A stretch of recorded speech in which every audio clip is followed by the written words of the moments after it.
Reflections on Spectacle Pond, Summer, the Daily Edition, Poems and Photography by George Kinder, narrated by the author. We were never meant so much to analyze nature as to live in it, to experience it with all of our being. Accumulated over nearly 30 years, George Kinder, through a mix of photography and a poetry of awakening, takes us on a journey through the passage of time along the edge of a New England pond, day by day, from the beginning of summer to its end.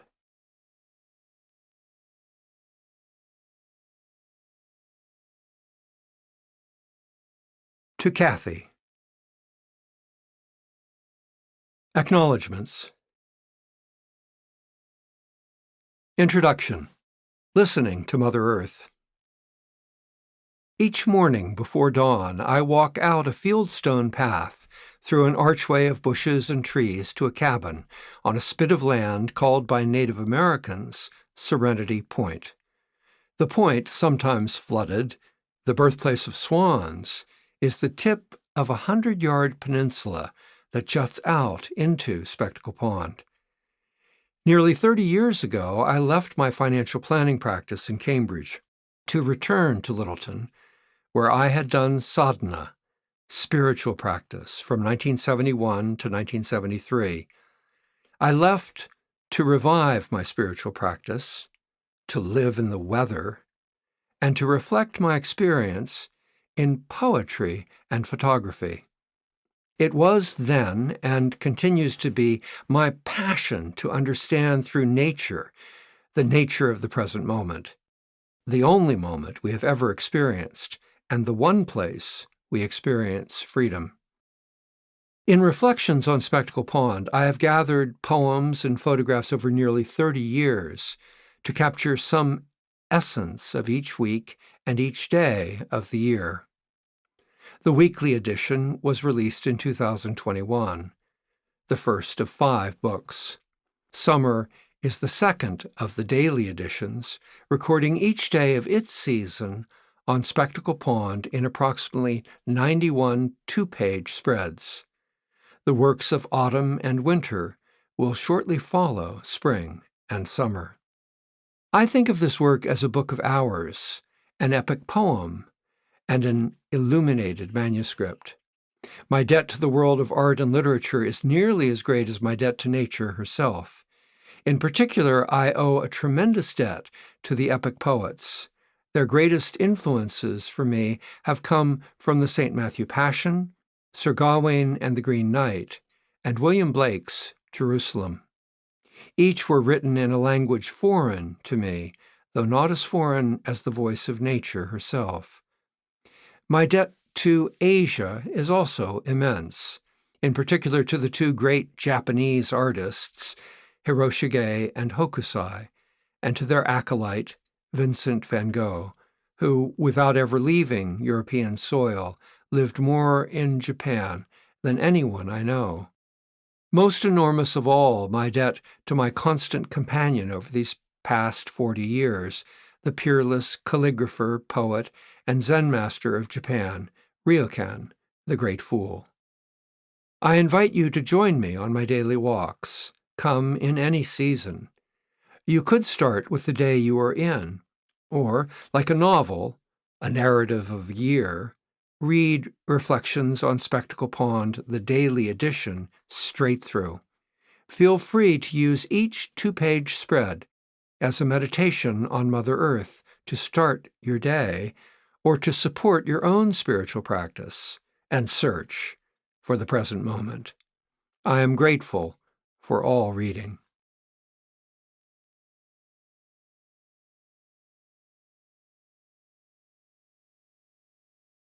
Preface. The nature of poetry and its way in summer. Waka is rooted in the heart's ground, bursting forth as blossoms within a grove of words. Tsurayuki from the Kokinshu. Poetry's wisdom arises like roots and blossoms and vines, like mists and breezes, its light intermingling with darkness. just from our noticing. It was reading Bashow's Narrow Road to the Interior and Sam Hamill's marvelous introduction that I began to contemplate the nature of poetry and its way.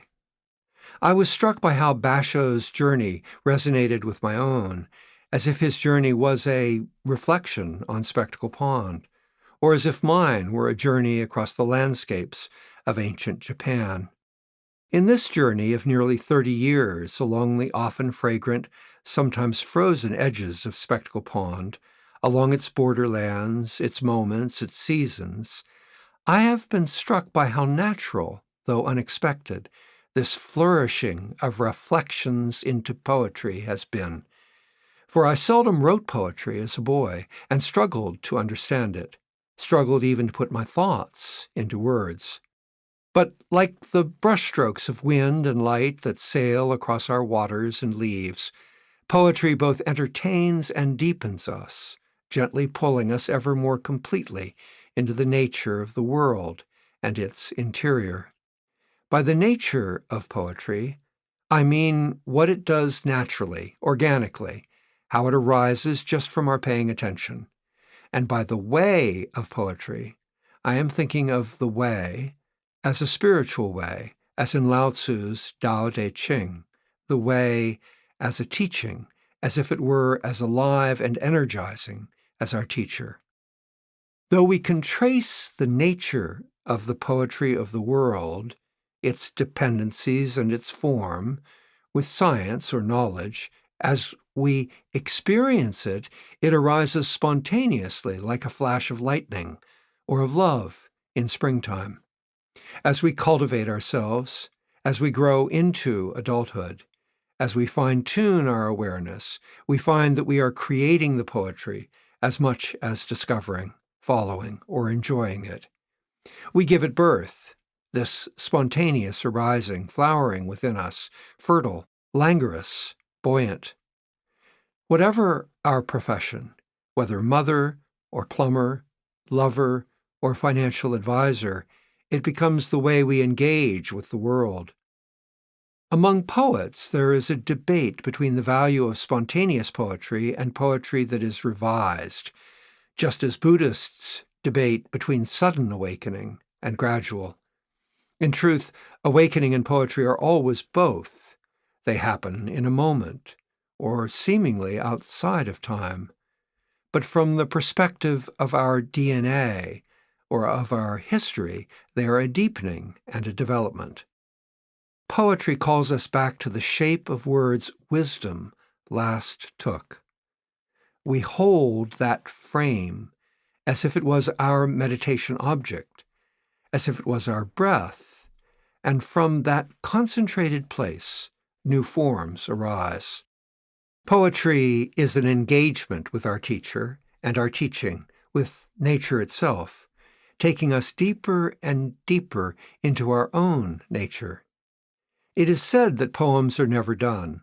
They are simply abandoned, like blossoms whose time has come to fall. Whether the giddy surge of spring or the lush arbors of summer, their breezes, their aromas, their temperature call us forth from winter to search for lovers, though it is the seasons themselves that are our lovers, that call us forth as if we were their poems.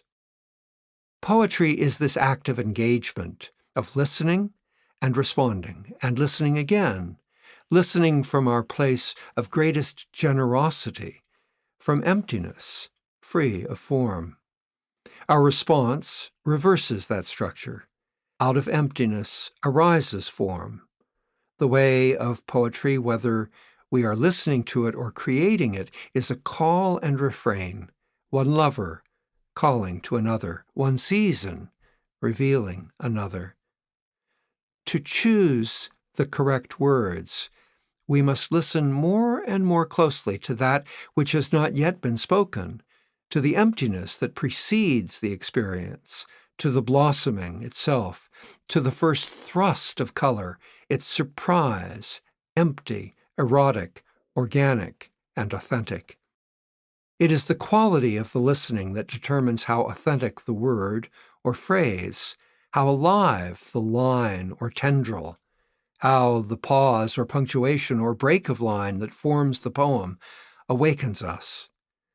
Poetry arises from authenticity, and the way of poetry leads us deeper and deeper into the nature of authenticity, just as it's being born out of the lake of our being into the grove of words, with its stems of calligraphy, its fonts of wisdom, its rhythms, its curves, its melodies, its beat, and its lines. The way of poetry is this deepening into meaning as we wander along its path, immersed in its nature. Poetry as the way is as much the way of breathing words as it is of love or of the present moment. The grove of words is its form, each particle, each word alive within us before it dies. We adopt the form as if it were our cloak of being. We assume it. We bring all of our focus, our concentration to this experience of donning this cloak of being, and then the magic of its teaching begins within us, mindfully observed, impeccably listened to, until we are compelled either to respond with our own poetry of being or to rest in the well of authenticity to which it has brought us. The way of poetry is to guide us as a great teacher might in the flourishing of summer to the great mystery of awakening or rebirth, to the sound of one hand clapping, to our face before we were conceived or after we have died. Poetry has been my teacher, from Gawain to Riocan and all the poets before, past, and in between. Here on Spectacle Pond, I have listened to summer, surrounded by its leaves of grass, its blossoms of calligraphy, its fonts of wisdom, and the stems that line my path, always changing, bobbing in the wind, moving along their own paths through the season, accompanied by ever-changing textures of light, temperature, and aroma, building to an overwhelming poetry of being I can only begin to convey. Summer is about both beginnings and endings, and here summer has begun, days more filled with light than with darkness, warmth than with coldness. Everything that was meant to be born is being born, everything flourishing. The act of creating is all, and of being created, and of passing away. Here the momentary nature of the world is flourishing, just as in spring it is awakening, in autumn it is passing away, and in winter everything, each moment, arises from and returns to emptiness.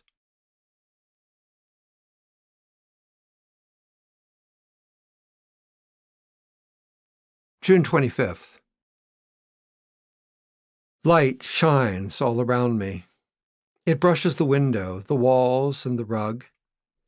I would talk like a poet or a philosopher, in abstractions or with challenges of syntax, but in just this moment, the light is brushing my ear, so I listen. How can I say anything at all?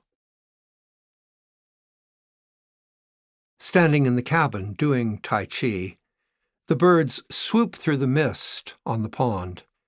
The sun streaks across the water as I move with the elements, the chi inside me flowing like water to my left, to my right. I live not knowing where I will go next, unconstructed as a self, open. The slightest shimmering stem carries me out over the water and simultaneously into my palpitating heart. This is how I get to know myself. It is not what I will do or what I have done, but who I am